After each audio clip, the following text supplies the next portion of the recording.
பணம் நிரந்தரமானது அல்ல. இன்றைக்கு உன்னிடத்தில் இருக்கும், நாளைக்கு இன்னொருவரிடத்தில் இருக்கும். அல்லாஹ் தந்த வசதியை கொண்டு ஏழை மக்களுக்கு உதவி செய்யுங்கள். அல்லாஹ் தந்த வசதியை கொண்டு அனர்த்தத்தால் பாதிக்கப்பட்ட அகதிகளுக்கு உதவி செய்யுங்கள்.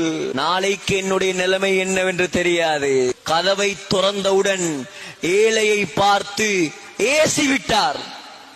கடினமான வார்த்தைகள் பேசினார். சொன்னார், சாப்பிடக்கூடிய நேரத்தில் தொல்லை, போ எங்கேயாவது. அந்த ஏழை, அந்த மிஸ்கீன் வாய்க்குள் ஏதோ முணுமுணுத்து கொண்டு போனான். அதுதான் அவருடைய கடைசி நாள். அன்றிலிருந்து அவர் சரிய ஆரம்பித்தார்.